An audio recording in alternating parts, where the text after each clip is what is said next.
every child still wants to know, Mommy, Daddy, do you love each other? That question is still central to their world of security. The kids may whine. It's very easy to think, oh, I'm depriving them, but we're not. When it's the husband and wife demonstrating love, that is a huge gift to our kids. We spent less than 5 minutes studying the tree of life, and we spent the next 2 hours talking about the tree of the knowledge of good and evil that leads unto death. Why didn't we spend more time on the tree of life? That's what got the ball rolling. A lot of people, when you say speaking life, they say, oh, yeah, I do pretty good, meaning I speak pretty positively and I don't curse. Speaking life is so much more than that.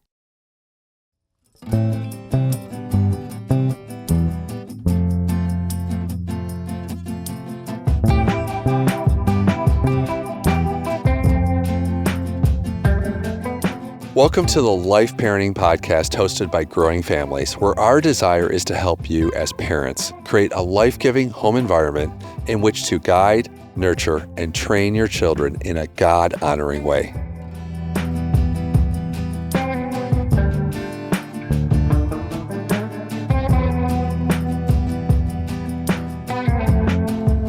Well, we're coming off a great episode 1 last week. Great foundational topic. Yeah. Good reminder of the fundamentals. And we're moving to a second great foundational topic today. Yeah, speaking life. So before we do that, though, let's talk with Gary and Anne Marie a little bit about. Welcome back. Yeah, welcome back, guys. Good to have you guys. So, do you guys still do couch time?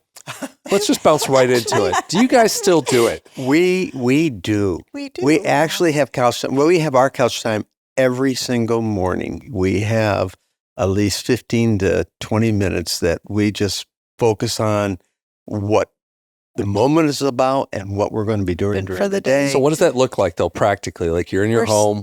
How do you do it? Where are you at? Usually we have a little settee, a little love seat. And so you're on a couch. We are literally on a couch. That's a love seat. It's not a couch. I know. It's a mini couch. Okay. Have our coffee and we just kind of chat, Oh, we ask each other, how'd you sleep last night? That kind of stuff. But it's different then because we also work together every day. We're together 24/7. So our offices, obviously our desks are next to each other.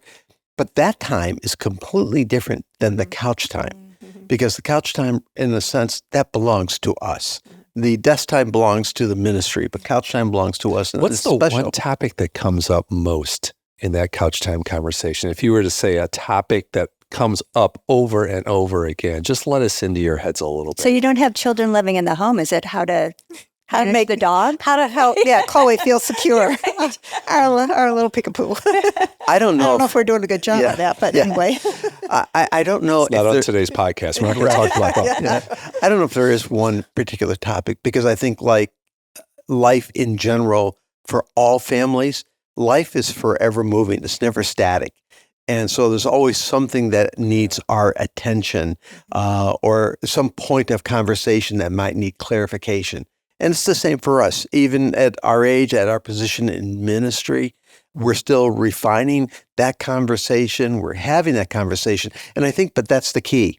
We're having that conversation. Right. Yeah. You don't want to ever stop that because when that happens, the relationship slowly begins to fade in terms of its strength and its connection. Yeah, just those simple questions. I find that Rich and I, we can get very busy, and we talked about that last week, that things can become very transactional and just really, how are you doing? How are you feeling? Just caring and asking about what's going on in that head of mine, right? Which is, important in every stage, whether the kids are in the home or not. Yeah. How did the principle of couch time come about? So when you think back, where did that come from? And you guys mentioned it was like in your very first class. Right. Well, that's kind of more the priority of the husband and wife relationship. But the old concept of couch time. I really do not care to overly date us. But that very first we'll just class, say approximately. We had a felt board. And we had paper cutouts of a husband and wife. So we've come a long ways from the felt board. We're putting little people up on. If we would have done more pre-work on this episode, we would have that on the wall right now and actually be able to use that as our prop. Somewhere we have that first the cutouts. I'm sure we do. Yeah. Sure we do. But the point if we find that, it's going in the show notes. It's going in the show notes. That's right. The fundamentals that are associated with couch time, the safe and secure world, the satisfying one of the most fundamental needs every child has is to know, am I loved and is my world safe? And my world is being safe is measured by how much love I see between mommy and daddy. And that whole entire principle has never been lost over time. That is, human nature has not changed one iota. Every child still comes to this world longing to know, mommy and daddy, do you love each other? Because that's how a child measures his world of security. That's what allows him to become a child, to enjoy childhood, because he's not battling fears, especially in our present day culture, where unfortunately the rate of separation between my mom and dad, and if it's not separation, it could be just emotional separation within the home, is devastating to a child's sense of well-being, child's sense of the child's cognitive ability. Because if I'm always in a coping mode, then I'm not in a learning mode. What do you mean by emotional separation in today's world? Well, in other words, mom's busy doing what mom does. Dad's busy doing what he's doing. So mom could be so preoccupied with her own mothering that dad's not part of that scene. And dad could be so preoccupied with whatever he's doing, work, employment, that he doesn't have time to be part of. Mm-hmm. So they may be physically present, but not emotionally Julie, present. exactly that. And I think that was true certainly 20, 30, 40 years ago, but it's even more true today. Oh, especially with the phones, how often. Right. Mm-hmm. Yeah, all that separation. Our heads down in the phone and the kids. Yeah. So the fundamentals of every child still wants to know, mommy and daddy, do you love each other? Mm-hmm. That question is still central to their world of security. And, I always, when we're teaching this, because way back in the day when the classes first started, and we had young leaders that were helping us out, we would always take the single parents, the single moms. And most of them in that day and age were single moms. So both of us do have a very sensitive spot for the single parent, because this can be devastating. It's like, well, then there's no hope for my kid, but there is. I mean, we've talked about that before, that God is the father of the fatherless, and you hit that very well in the session. But we can still provide that security for our children. And I think part of it too, part of the teaching is that the children know that they are welcome members into the family. And so even if it's a single parent home, or if it started out as a couple, and then through whatever, it's now mom's lives here and dad lives here, you can still, not to the, well, we're just thankful that God fills in the gaps, but you can still help the child have that security. And I think part of it is for those that are in that position of being separated or divorced, is it's very critical not to speak poorly of your child's mom or dad, because that's not in the house. That's not in the house. Right. Because it's still their dad, it's still their mom. Or even if they are in the house. Or even if they, well, that's true. That's a good point. That is very true. Yeah. That's a very good point. Oh yeah, your dad's not home again. He's some more at work. Right. We can do the same, create that same insecurity, still physically being in the house, but the way we're talking about our spouse or former spouse in front of our children, it's just critical. Can I just introduce that one important C word? It's characterization. Right. Because there's going to be times when when Anne-Marie was frustrated and she may have said, where's your father is late again. Yeah. Or I may have said, but it's really what you're characterized by. Right. So it's the characterization of the habits of speech that we put before our children, that we want to be affirming of that relationship. Mm-hmm. And that's kind of where today's message is. Well, did the word couch time come from you sitting on the couch, having a cup of coffee, you're sitting there talking, let's call it this? Or no. how did it actually come? But the term couch time actually did. It just came. And I can't remember if it was right in the middle of a speech or a message or something we were just writing down or we were sitting down, but it was spontaneous. Right. Okay. And once we heard one of us say it, then we knew, That's a something great there. description. Yeah, Yeah. and then remembering actually the first, aside from us, that first couple Oh my God. that were having, they were, and I think you did mention it, in the teaching, Yes. that they were having issues with their shirt. Yeah, yes, exactly. If you're not going to go back to the first episode Yeah. for anything, go back for the eat your shirt story. I mean, that is worth it in itself. Oh yes, and I mean I can still very vividly see that couple, and Yes. then the dad's shaking his head. I don't This is believe it. that But, doesn't work. but that's where just it's like go home and practice couch time, and so and as you've aptly said too, it doesn't literally have to be on the couch. It's the principles. So we want parents to understand. I that think more of our principle. couch time has not been on a couch. Yes, than on a yeah, couch, really. yeah. No, I was just going to say it's the principle of making sure that your children fully understand and enjoy watching the two of you love each other. I mean, that takes me back to the memories of my own mom and dad. I was very fortunate. My dad and my mom deeply loved each other. And Yeah. whenever my dad would go and pick up my mom and give her a great big hug and kiss, there was just something as a little child that says, yes, I love watching this. I knew my heart, before I even had the words to describe it, my mind and heart was flooded with the sensation, I am safe. I am secure. And I think that is not unique to me. That is common to all children. Yeah, that's good. Well, Julie, you mentioned a few minutes ago just about more of our couch time is not on the couch. So we've had a lot of change in technology over the last, you could say the last 5 minutes, but it's probably been over decades. Probably been the last 5 minutes. Yeah. More families on the move, more Mhm. things happening. So as you've seen all of these changes occur, how have you seen people adapt this principle and still keep the core benefits of it with everything that has changed? Yeah. Well, I think part of when we first started, one of the challenges that we would continually be faced, this particular portion of really the couch time story, would be our military families who dad would be out. Right. This was pre-FaceTime. So they're deployed 6 pre- months at a time. Yeah, he's on a ship. He's deployed in a foreign post.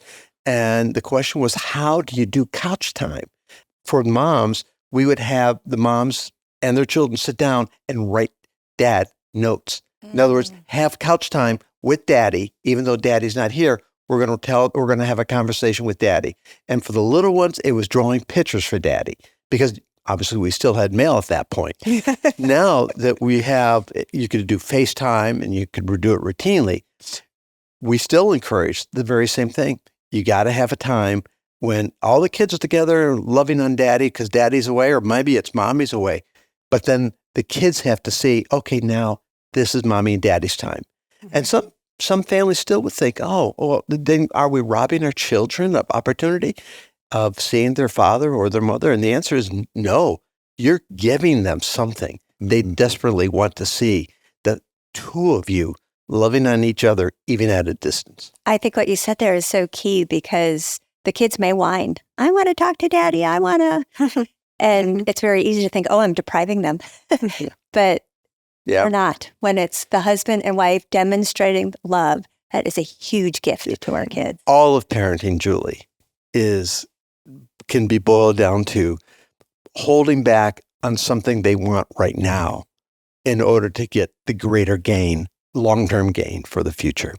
And this is just another example of that principle. It's also teaching them delayed gratification, some self-control, all topics I'm sure we'll get into. Yes.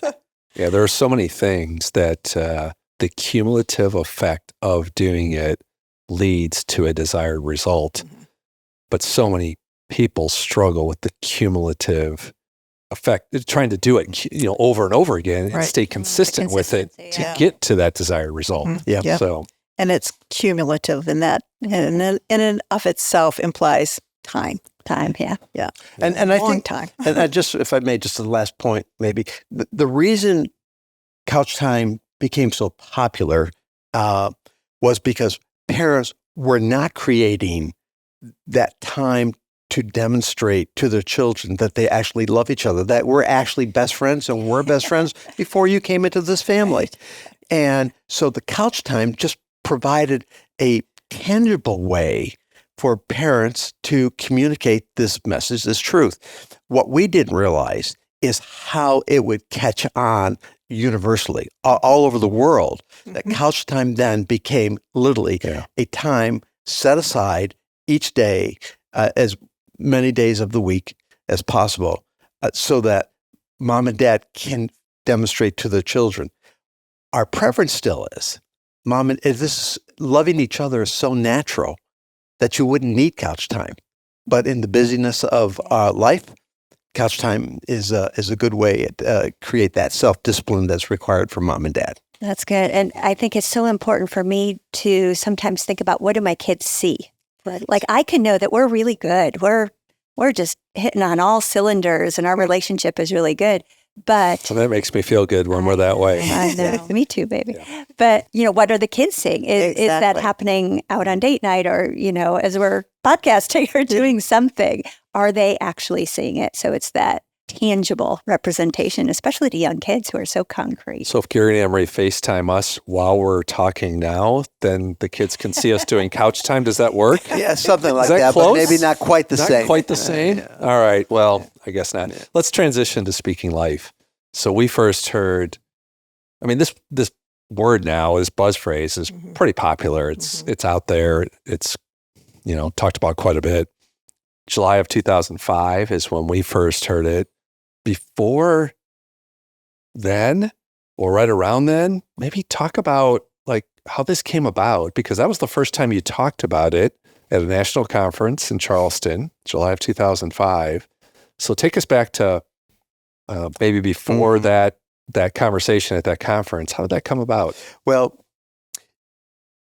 a pastor friend of ours that we just happened to run into one Saturday night as we were getting ready to go to church, as we were heading into church, we stopped having just a casual conversation, and he reminded me of two concepts that were provided to us right in the beginning, in the opening, really, book of Genesis. And he reminded me of the tree of life and the tree of the knowledge of good and evil that leads unto death. And what he said at that point was in comparison to experiences that we both, Henry and I, had. One was when you go into a brand new church that just gets started and there's so much energy, and you start to see this pattern of incredible growth and people coming to the Lord. We were so encouraged by watching this, but we also knew many times of churches that was receiving their new young pastor who got his THM, which is beyond his MDiv, or maybe got his doctorate, and he's filled with knowledge. And those churches just splitting within the first year of his arrival. And the question is, why is that? Why are churches struggling when you have that leader that has so much knowledge versus the churches that are flourishing and just full of life when you have maybe leaders who don't have the same qualifications, but yet the same passion and love for the Lord? And his answer was, it has to do with the two trees. And that's where it started. Wow. He introduced me to that concept, and I was immediately taken back to my moment in seminary when we were studying Genesis, and I never forgot this moment. We spent less than 5 minutes studying and talking through the implications of the tree of life. And we spent the next 2 hours talking about the tree of the knowledge of good and evil that leads unto death. Wow. And I was so struck by the overemphasis on the knowledge part. And why didn't we spend more time on the tree of life? And that's what got the ball rolling. And as I began to explore what my friend was saying, is that there's something in that tree of life, that we need, churches, Christians need to pay attention to. because it's more than just a tree. There's a dynamic, there's a DNA of life, there's a DNA of energy that transcends times, that still it's timeless in terms of its strength. And so from there, it just began to develop. And I remember that very first conference when I introduced this teaching, and I told a story about two different churches, how they both attempted to resolve a problem with one of the members of their congregation. What was that called? It was called the, Bob. Did you hear about Bob? And I'll never forget Bob. Bob. Yeah, I'll never forget that title, because it did deal with churches that speak death versus churches that speak life. And that distinction of how they treat people based upon the tree of life or the tree of knowledge of good and evil was so life-changing that the message since that point has been life-changing for us. So, and hopefully as they hear the message, Yeah. it will be life-changing for our audience as well. Yeah. Well, let's get into it. Let's get into speaking life.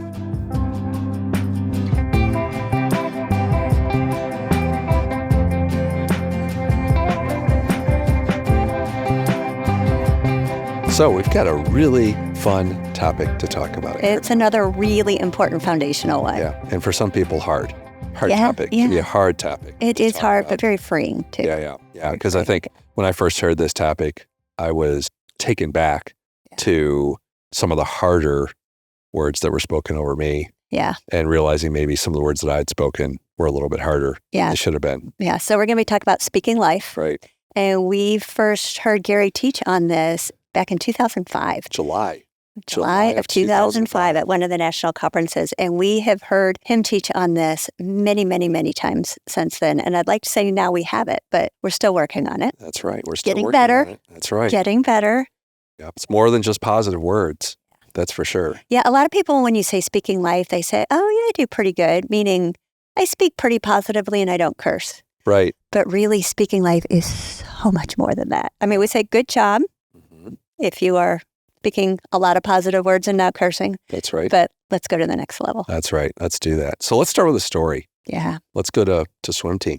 So having 7 kids, doing that a what we have, lot, seven? we Seven do. kids. And actually they've married and we have a grandchild. I kind of consider we have 10 kids. We have 10 now. kids. Daughter, just son-in-law. Right. Birth to all of them. Right. But we do have 10. 10 kids. We had a hard time doing a lot of different sports. That was just Right. tough because one of our values that was having family dinners together, doing a lot of things together. Different And practice times, different game times. yeah. It So was we all just- over the place. we kind of saw early on that wasn't gonna work for us. But swim team did work. We have a neighborhood swim team.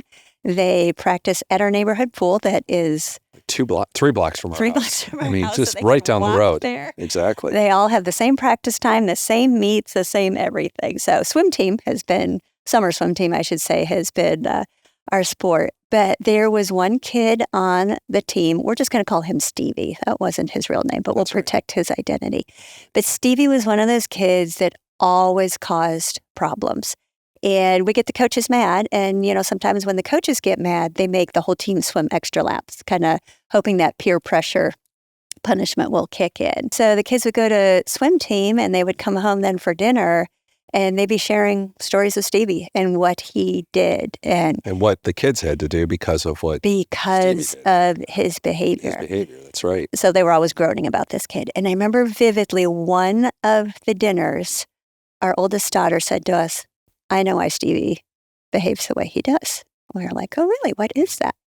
And she said his dad came up to practice and started shouting at him over the fence for all the kids to hear. And there was a lot of 4-letter words that we don't use in our home that And were not shouted. like cook, shop. No. Yeah, different words. Or than those. snow. Or snow. Yeah. Okay. Yeah. If that's what the dad speaks in public, can you imagine how he speaks to him at home? She says he's just spoken death all the time. So that's why he acts the way he does.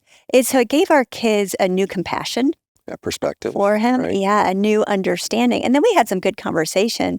All right, let's be a family. Why don't you kids, he needs to hear life. How can you speak life to him. And that was a tough one for our kids at first because they're thinking, what can we say nice about him? He doesn't do a lot of good Do a lot stuff. of good things. That's right. But he was a It's the really good hardest, yeah. swimmer. And so they said, well, Good I'm athlete, yeah. I'm gonna compliment him on his stroke and what a great butterfly stroke he has, and I'm learning from it. So they were challenged and encouraged to try to find one life-giving thing to say to him, realizing he probably didn't have a lot of life spoken into him. Right. Yeah. So that's the power of life and death words, and helps us to have a greater understanding, I think, for some people in the way they behave. They may be so immersed in a culture of death. Yeah. Yeah. Well, Toby Mac has a great song called Speak Life. Speak life. That is Yeah. the name of the song. Yeah. And part of his lyrics say, look into the eyes of the brokenhearted, watch them come alive as soon as you speak hope. And some of you are singing that in your head right now. Yeah. Yeah. And if, we were going to do a little dance to that, but I think we nixed that from the Yeah, we agenda, did. That we? didn't make the final That didn't cut. make the final cut. Yeah. And this is one thing as parents, we have got to get right. Right. We're not going to be perfect. We're still struggling at this, certainly in different areas. When we get stressed and tired is probably where we stumble the worst. But I think the question we have to ask ourselves is, what are we characterized by? And you want to talk about what that means? Yeah, characterized by means, I think of it as if people were to ask other people about me, would they say that they see me do something, whatever that is, or characterized by on a regular basis? Not all the time, not 100% of the time, but that's what they remember me for. So one of the things that I've been challenged by, just as a goal for myself, is my kids, my grandkids, my friends, what I want them to remember me by is speaking life to them and being in situations.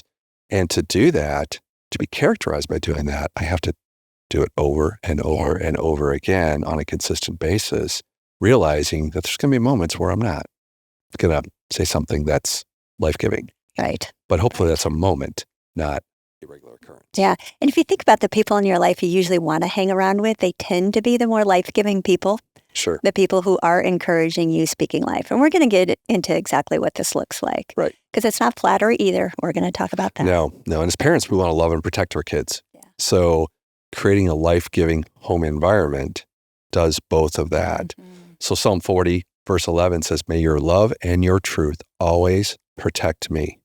So in parenting, there's nothing more gentle than the love of God and nothing more protective than the expression of his love. Yes, that's so true. God is love. And when we express God's character, we're loving people. God only speaks life. So let's talk about life and death here and just kind of break this down a little bit. Well, I mean, there's two cultures. There's the culture of life and there's the culture of death. And we are surrounded by a culture of death. We live in this culture, and there's two messages that are being played out every day. And they're contrasting. They're very contrasting, and it's hard to jump back and forth in between them. Let's talk theologically about where this comes from. Our foundation is on God and his word and what he has in his word.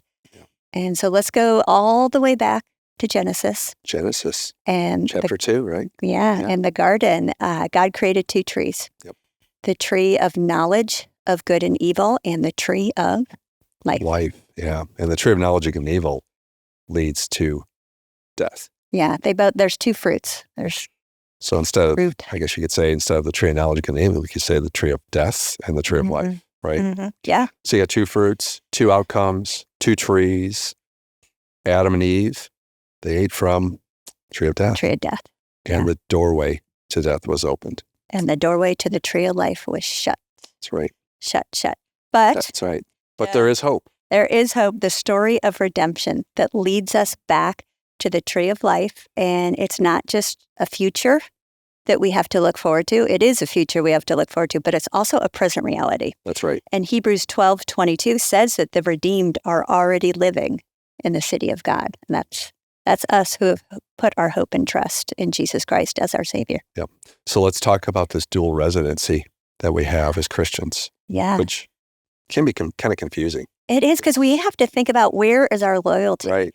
And we don't have a dual residency, but there's some people who have a dual residency as far as countries Yeah, right. that they live in. Maybe they Exactly. grew up in one country, carry a passport for that country, but they maybe have emigrated or live in another country and they're also a resident of that country. And so if it's two countries that have very different cultures, very different customs, Right. it's hard. I mean, I think so. We're living in the United States, but let's say we were to move to France. We're living in there. We're going to bring a lot of our American customs and culture with us there. But I would assume that eventually we would learn the language, we would learn customs, we would learn their culture, and we would start to assimilate into the French culture.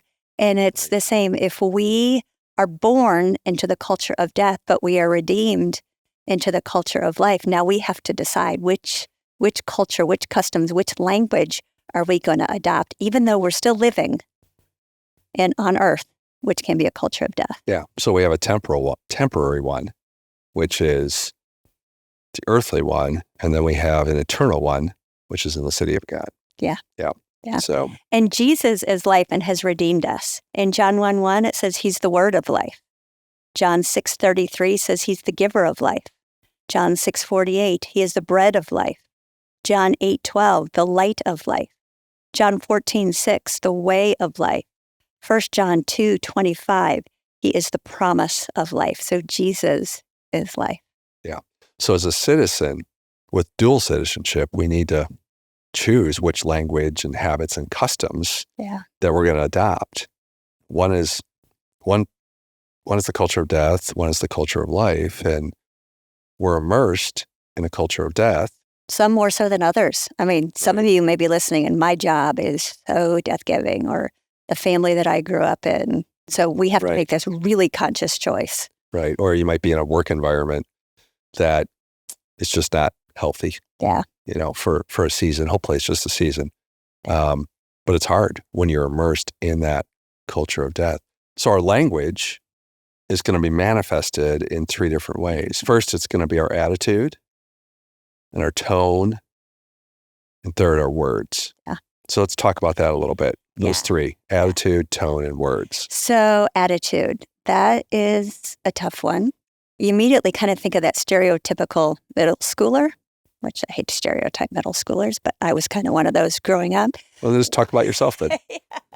Where there was often an attitude. Well, I even think, too. You have to talk about someone else. You can just talk about yourself. It was me. I rolled my eyes a lot at my Oh, mom. I can't believe I'm that. so sorry. I, Mom. I'm really sorry. But I even think, as husband and wife, you'll ask me to cut your hair. And if you're watching on video, we're It's a- talking putting a one guard on. It's a short experience to cut It's my not hair. It doesn't take long. It's very, very quick. Yeah. It's not a lot, but I can have a bit of an attitude, or even moving on to tone.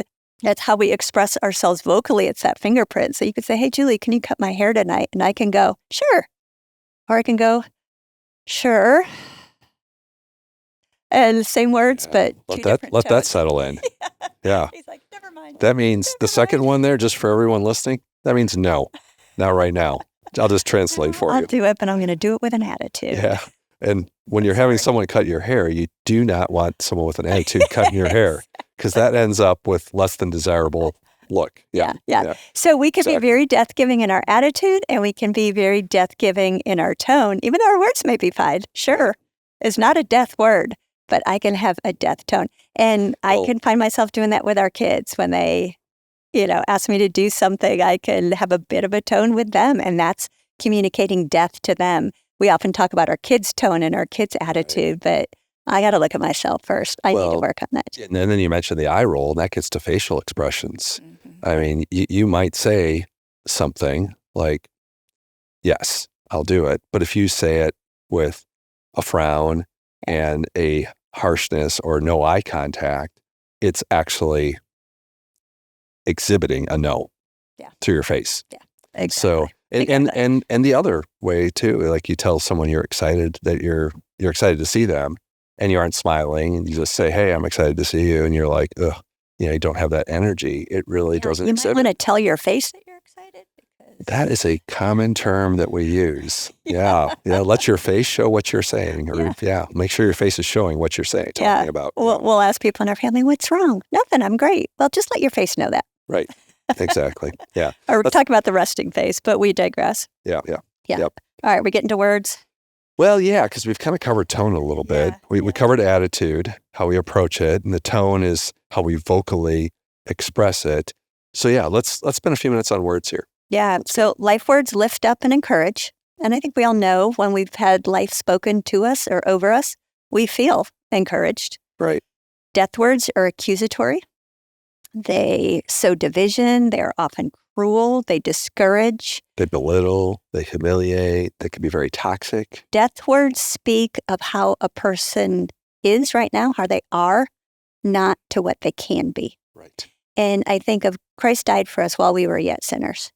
He died for us even while we were in the culture of death, know what we are. He knew what we could become, and he died for us. And I think often with my kids, with other people, I need to speak to them picturing what they're becoming, not what they are right now. And that's hard. A prayer that I'll often pray is, Lord, help me to see them as you see them, redeemed, because he sees what they can be. I don't always have good eyes to see that. Yeah. Yeah. And when you think about yourself, a lot of times you think about what's going on in your life, what you're doing right now. And I know for myself, I'm challenged by some of that, some of what I'm doing, some of what I'm saying. And I don't want to stay where I'm at. I want to go somewhere better. And I love it when someone can see that about me and speak that over me. And there's nothing more encouraging than someone that can lay a vision for your future through words and help you get through where you're at to where you can become. Yeah. And that's what our kids need. Our kids need that. They need to know that someone believes in them and can speak to a better future. So true. For them of where they're at. And everyone does. Yeah. We all need that. Yeah. So we spent some time talking about the why on Speaking Life and the importance of creating a life-giving environment. So why don't we spend some time talking about what that looks like? Yeah. Yeah. Okay. And before we even do that, let's get a little geeky and talk about some of the science of what's going on in the brain, which none of us are neurologists or brain PhDs, but we're going to do our best here. We're going to be neurologist wannabes. Yeah. So we are what we think. What we put into our minds affects the chemistry of our brains, which is why we don't want our children watching certain movies, listening to certain things, hanging around people, because it actually affects the chemistry of their brain, which, if you think about what we put into our child's head affects the chemistry of their brain, that's really exciting, but it can also be really, really scary. Because we have to really think about the things that we're saying, the things that we're allowing them to watch, what we give them an appetite for, really. A lot of times we're the ones who give them an appetite for various things by introducing them to certain TV shows, certain video games. Right. Yeah. So Paul tells us in Philippians 4, verse 8, finally, brothers and sisters, whatever is true, whatever is noble, whatever is right, whatever is pure, whatever is lovely, whatever is admirable, if anything is excellent or praiseworthy, think about such things. Yeah, it's one of my favorite verses. I come back to that one a lot. That's a great verse to really meditate on, to put up in your home and to refer back to often, because that affects so many things. It affects our brains. It affects the chemistry of our brains. It does. So let's talk about the amygdala. The amygdala, which is an almond-sized piece of our brain. That's about all I know of it. It's small. But it is small. Yep. This is what regulates our fears and helps protect us. This is where we get the fight, flight, or freeze response. Right. That's right. You know, when there's a threat, we feel fear, adrenaline is released, cortisol floods our body, our heart rate goes up, our respiratory rate goes up, our bronchial tubes dilate to get more air into our lungs. Blood supply increases. And enhances our reflexes, our speeds. And all of this happens before any reasoning goes on. So it's just a response. Remember that birthday party we went to? Oh, the surprise one? Good friend, the surprise birthday Poor party. guy. So this speaks right to it. Let's talk about that, because that was That was an excellent example. Excellent example. So we're invited over, surprise 40th birthday party, I think. That was a few years ago. Yeah, it was a couple of years ago. The wife invited us all over. Obviously, he didn't know we were coming. That's And the word surprise. Surprise, that's right. The way their house was set up, if you get a visual, the front door was on the side of the house and the garage was on the right. And you could enter the house through the back of the garage and it would come into, I think the laundry room was right there. Yeah. And the laundry room then led into the kitchen. Well, between the laundry room and kitchen, there was a door. So she had us come in through the garage, into the laundry room, door closed to the kitchen. And I believe she had told him that they were going to go out for dinner or something. Yeah, so there were like 6 of us stuffed. It wasn't a big group, but there were 6 of us stuffed into this. 3 couples. Yeah. Yeah, 3 couples. Yeah. That's right. And maybe it was the hallway to the laundry room, but it was right there. What she had him do is get something out of that laundry room before they left. So she asked him to go in there and get something. And I can't remember what it was. So he was upstairs in the bedroom, walks downstairs in the kitchen, opens up this door, and he doesn't know we're there. We're all standing there, and we say, Surprise! Happy birthday.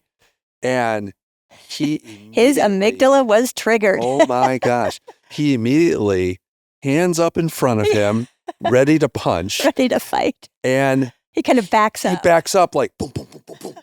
So he's backing up, like ready to take us on, but he's like, he doesn't want to take us on because he doesn't know who we are. And his face got all intense and he's ready to take us out. And it took him. Then his logic and reasoning kicked in. He's like, oh, these are my friends.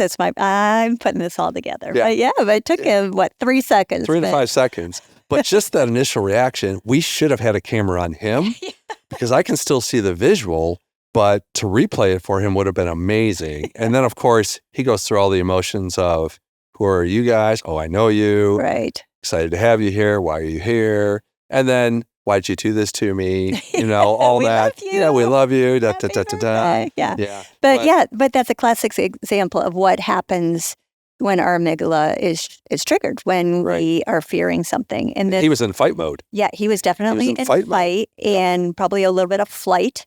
That reaction is a blessing. The Lord gave us this reaction. It can be a curse. Sure. So we're going to get into how it can be toxic. Now, that fear with our friend was not real. So all the chemistry in his body reset and we returned to normal. I think we did go out to dinner and celebrate him and we had a wonderful time together and he was not damaged long term. And he still calls us a friend He today. does. Yes. He does. Yes, he Yeah. does. Yes. But It's a beautiful thing. Those chemicals that flooded his body, if our children are exposed to those chemicals repeatedly over and over and over, it becomes toxic to the brain. So that was a perceived physical threat that wasn't real, but it was perceived. What if it's an emotional threat or some type of pain like that? Let's talk that through. Yeah. Because emotional pain is carried along a different neural pathway. So it's still regulated by the amygdala. Right. That's there to protect us, but it's a different pathway. Right. The emotional pain neuro pathway. Say that 10 times. Yeah. Emotional pain neuro pathway. Okay, that's 2. You got 8 more. Okay, you're done. I got it. The feelings of hurt that we feel from emotional pain actually grows the more it's activated. That doesn't happen with physical pain, which is a blessing and why the earth is populated, because no woman would have a second child if they can actually physically recall that pain. That is fair. Trust me on that one. Or 7. Yeah, or 7, definitely. Yeah. Definitely. That's right. We can recall physical pain, right? But we cannot make ourselves feel that physical pain. Whereas if there is an emotional pain in our life that happens repeatedly, we can actually bring up that pain again. We can do that to ourselves. Not wise, but we can do that to ourselves. Right. And you can remember exactly where you were and visually see everything. I mean, I can remember the story of a high school baseball coach that I had. So it's the end of the year. I can't remember if it was my junior or senior in high school. We're all sitting in the shop room because he was the shop teacher, which that's basically a class that they taught on woodworking and all sorts of stuff. Yeah. And we're all sitting there and he's going through just sharing the season and some highlights. And he's actually bringing up people that he thinks can play at the next level, like in college. And he's talking through a few people on the team. and saying, hey, I think you could play at the next level, which was great. He was speaking life into them. And then he got to me and he said, and I didn't know he was going to talk about me. He said, yeah, there's one kid left on the team that I think can play at the next level. And you may be surprised at what I'm going to say. And he said, Young, I think he could play at the next level. He said, probably not at Division I level, probably at junior college or something like that. But then when he said right after that, and I still remember what seat I was sitting in, where I was at in the room, but he said, he's not good enough to play basketball in college. So he'll have to play baseball. Wow. Yeah, I'm sorry, what sport did you play in college? I played basketball. Okay, just checking. Yeah.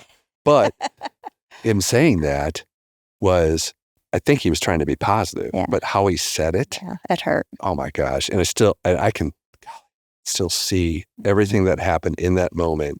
Because that's where your hopes and dreams were, weren't they? You loved basketball. Totally. And that, yeah. Yeah. So our words are powerful. We can do that to our kids without even realizing it. They have a hope and a dream, and we can squash that and hurt them. So that amygdala, helps me remember not only what he said, but where I was at, what type of chair it was in. It was on those drafting boards. I mean, I can remember that whole room, where it's at in the school. I mean, the school's probably changed. It doesn't have it anymore, but I can remember exactly what hallway you go down to get to that room, even today. Yeah, you're getting triggered right now, aren't you? I am. We should move Let's move on. Okay. That's right. Let's move on. So what can happen, though, is these toxins can actually damage our brain over time. Yeah. Which, that's the scary part. Very scary. But God, thankfully, there is a but God. I love that statement, but God.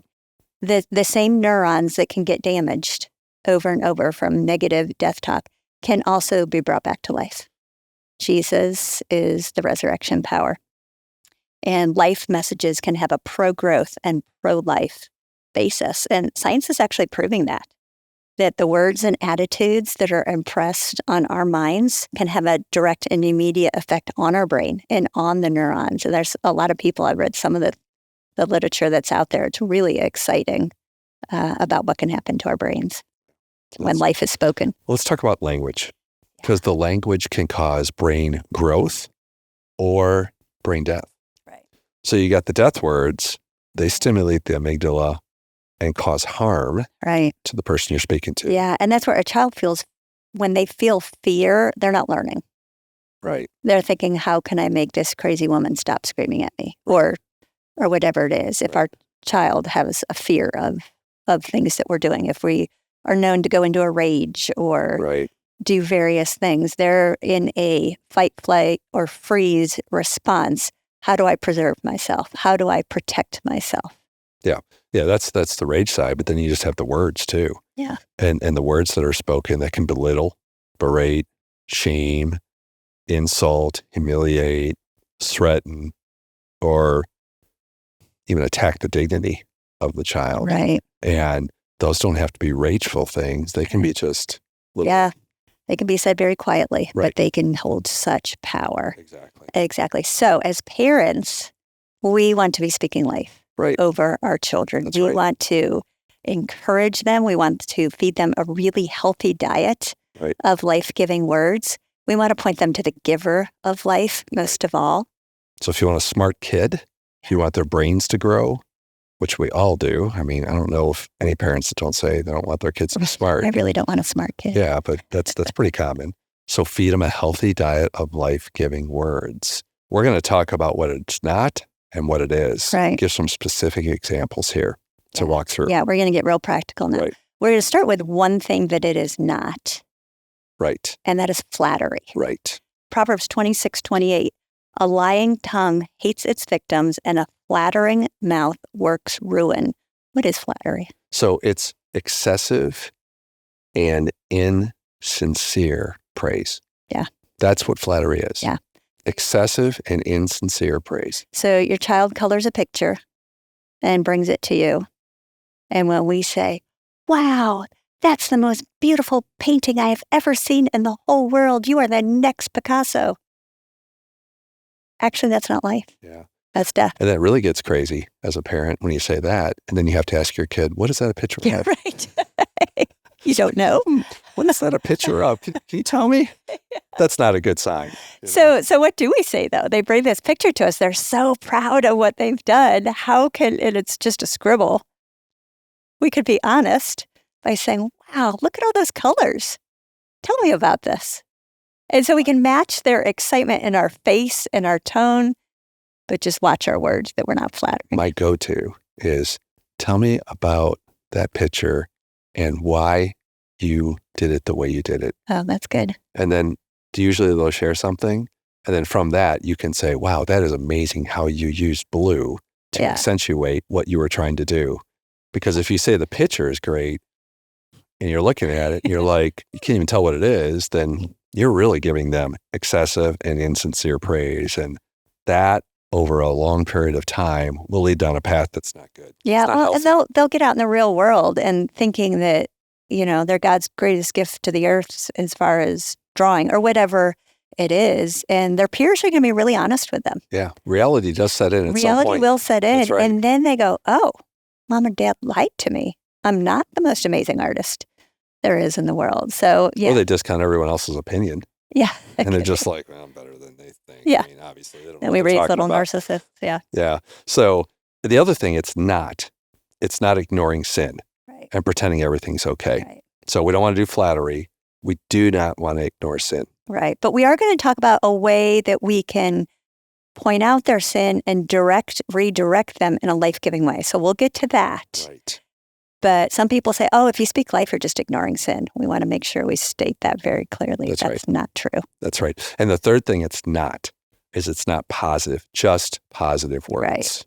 Right. That's good, but it's not enough. It's not enough. If you just say positive words, it's really not going to build the character that you're trying to build. You're not going to point them to a life-giving relationship with the Lord, and you're not going to build a long-term life-giving relationship with them. Yeah. And what is a positive word? I mean, some people say yes is a positive word and no is a negative word. But I know Gary's given the example. If you come home from the doctor and you said, your child says, Mom, did the doctor say you have cancer? And if you say, no, I don't, I think that's pretty positive. That's very positive. That's very positive. Right. So it's not necessarily that just the word no. You have to have the context of what you're talking about. Context behind it. That's right. Yeah. All right. So what is life-giving language? That's right. What is it? Well, since God is the giver of life, and we already talked earlier that Jesus is life, whatever the character of God is, that is life. That's right. And those are the virtues that we intend to pour into our kids. Yeah. Right? As we read God's word and study who he is, we can understand what life is. Life is kind. Life is generous. Life is compassionate. Life is wise. Life is gentle. Right. All the character of God is summed up in life. Yeah. I was going to say if we had an audience here, we could have them call it out, but you were just the audience. So, good job. You did great. Yeah. Because is God unkind? No. Is he selfish? No. No. Is he foolish? No. No. And have we ever called someone that? Yeah. Unfortunately. I have. Yeah. Mm-hmm. Yeah. And so let's not call our kids those words. No. I've heard people say, well, we need to call out their sin. Well, let's be careful how we do it. Right. You walk into your child's room that is it looks like a tornado just went through. Actually, I think our kids are home right now cleaning their closet. Good. Because it kind of looked like a tornado went through. But anyway. Could have just been a dust storm. Yeah, it could have been. But it's we could walk into their room and say, oh my goodness, you are so lazy and you are a slob. Look at this room. And some parents will justify, well, I'm just calling out truth. Right. Yeah. That's just the truth. Look at it. It's a mess. They're lazy and they're a slob. Yeah. And we'd say that is not helpful. If God's not foolish, if he's not selfish, if he's not unkind, and those characteristics are not the character of God, and they don't describe him, obviously those are not life-giving. Right. So if that's the case, why should we be using any of those words with our kids or with anyone, our spouse, friends, other family members? They shouldn't even come out of our mouths. Right. And so what we can do, so parents say, okay, well, great, but look at my kid's room. They obviously are being lazy. Right. Whatever. So they say, well, what do we do? What we encourage parents to do, what we've learned to do, we're still working on doing, is whatever vice you see, flip it over and figuring out what the opposite life-giving virtue is. And then use the negative of that life-giving virtue. To say you need to be more of that. You need to be more of that. Right. You need to be more diligent. Right. You need to be more cleanly or organized or whatever the vice is, or the virtue is. And so, if our kids are sitting in a mud puddle, we're not going to look at them and go, wow, you're really dirty. That's disgusting. No, we're going to pick them up, pull them out, help clean them off, get them dressed in some nice clothes and send them on their way. And I think of that in their character. That's what we want to do. Right. That's good. We want to help them point. Again, it's seeing them, Christ died for us while we were yet sinners. It's us recognizing where our kids are now and thinking, I can point them to where they need to go. And so my speech can do that. So we can still be frustrated, when little brother hits little sister, instead of saying, oh my goodness, you are so mean to your sister. We can say, you need to work on being more kind to your sister. Right. And it's subtle, but that language is huge because we're pointing them to where we want them to go. Right. And, I remember in one of our classes years ago, we had someone, I think they studied marketing or something like that as their job. And they said they were always told to focus on the verb, that's what, when people hear things, they're focusing on the action or the verb. If you have a problem remembering to bring your car keys, instead of saying to yourself, I can't forget my car keys, I can't forget my car keys, what word are you emphasizing? Forget. Instead, they were encouraged to say, I need to remember my car keys. I need to remember my car keys. So it's the same with our kids. If we say over and over, you are so mean, you are so mean, you are so selfish, that's what they're hearing, mean, selfish, instead of kind and generous. They may not be there yet, but that's where we're pointing them. Right. That's good. That's really good. So instead of saying you're selfish, say you need to be more generous. If they're lazy, don't say you're being lazy. You need to be more diligent. Yeah. So there's a definite difference there in those two approaches. Yeah. Yeah. And if you're not sure what the opposite virtue is of the vice, go to a dictionary or thesaurus or whatever, and you can put in, what's the opposite of foolish, and find the word. Because sometimes in the moment you're struggling with, I don't know the word. I don't know the word to say. Yeah. Yeah. And as you think of this visual too, what you're doing is you're pointing them to the kingdom of heaven in life by doing that. So you're not talking about them being lazy. They're not hearing from you that they are lazy, and that's where they're at. You're pointing them to diligence, which is what you want them to become. So always be pointing others to what you want them to become, not where you see them now. Right. Yeah. And so, some people listening may be thinking, oh, wow, I've got a lot of work to do. You might be realizing our family is a culture of death. This, when we heard it, we explained it to our kids. We talked about what we were trying to do, and we encouraged one another. We hold each other accountable. Well, some of us get in a bit of a funk or a bit of a mood. Sometimes our kids will even, say, no, you're not being very life-giving. I'm like, thanks, you're right. But I think that's important that we hold each other accountable, especially as spouses, maybe behind closed doors, so we're not doing it in front of our kids. Right. But encouraging one another. And as your kids, or as your home transitions into a life-giving home, your kids will feel it and notice it. And sometimes our kids will step out. I remember when our first went away to college and, coming home and being like, wow, that's the culture of death out there. And just realizing how much, as our kids step into school and understanding for them, it's hard to go back and forth, culture of death, culture of life, and to allow them some transition time, even as your kids walk in the door from school, just giving them a moment and be like, welcome home, welcome to our family of life. I don't know, something to kind of get them back in the headspace. That's right. I'm back in this culture. I'm back in this language. And, hopefully they will mature to where they can take that out and are an example and that shining light. Let's speak to sarcasm a little bit, because that is, for some people, kind of a badge of honor that they wear. Let's talk about that a little bit. It is celebrated. I've seen T-shirts that say, I have the gift of sarcasm. And I was like, Yeah, because sarcasm, the goal of it is to put somebody down, but do it in a joking way. Looking at someone's, shirt and say, what, were you half asleep when you picked that out? Oh, I'm just kidding. It looks good on you.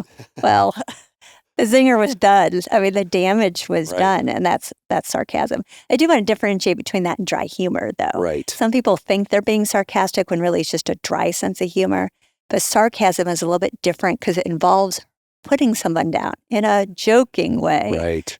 Or dry humor is Just just a quick wit sometimes. quick wit that doesn't really put anyone down. Right. I think you got to watch out too about what you say about yourself in front of other people. Yeah, we can death talk ourselves. And you can talk yourselves to rationalize a behavior or what you just did or your thought life. Yeah. So I think the sarcasm one is one that I've had to work on a lot. Made some big improvement on it, but it's one that I probably wasn't very good at pre this topic entering into our lives. We're still growing. Yeah. Always. Yeah. I think until we get to our redeemed bodies in the kingdom of heaven, will we be completely fluent in the language of life. But we're working on it. Yeah.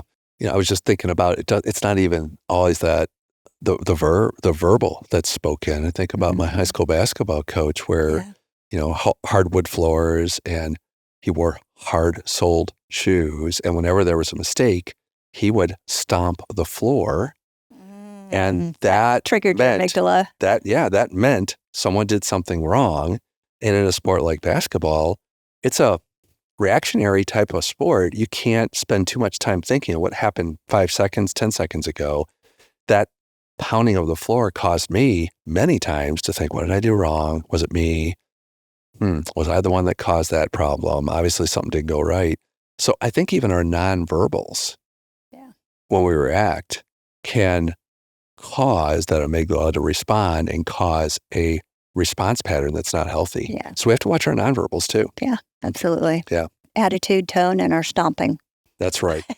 So stop your stomping if you're doing it. Yeah, no, if we can raise our children in a culture of life, we are giving them a huge gift where they can grow their brains. We talked about couch time and the security of the home. It's another podcast if you haven't listened to that one.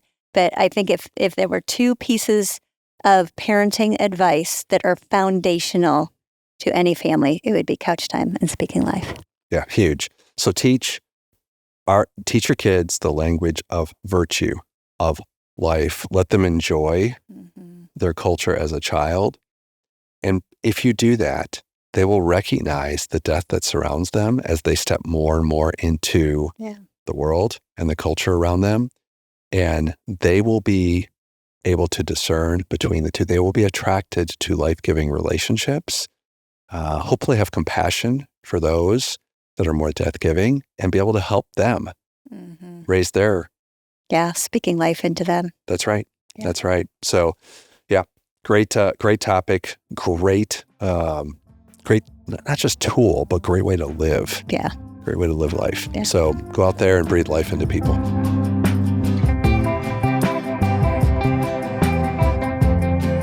Thank you for listening to the Life Parenting Podcast hosted by Growing Families. We hope you've been encouraged and strengthened in your role as a parent. In the show notes, you'll see links to the growingfamilies.life website, where you can find more information and resources, including videos, links to sign up for one of our online parenting classes, and information on how to connect with a contact mom. You can also find us on Facebook and Instagram. We'd love for you to consider subscribing so you get these episodes right when they come out. If you're enjoying the podcast, we'd love for you to give us a 5-star review on your podcast platform of choice to help others find this resource. If you prefer the video format of the podcast, click subscribe to the Growing Families Life YouTube channel so that you'll see new episodes when they're posted. Thanks for listening.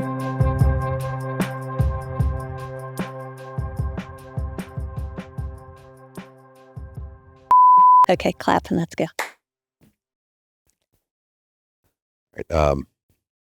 We can talk about who's going to start. Yeah. I don't have anything really magical to say on this one to start. So. You could break into the Toby Mac song. No, I'm just kidding. Can't do that. The first time we did this, I brought changes of earrings. Oh, yeah, I know. Makes no sense at all. I did my hair too. Did you? Yeah. Bring extra hairspray? See, this is when you wish they were recording. Oh, are you? Yeah, we can keep it less shorter. Say that again. Say that again. Hold on, I was trying to kill that mosquito.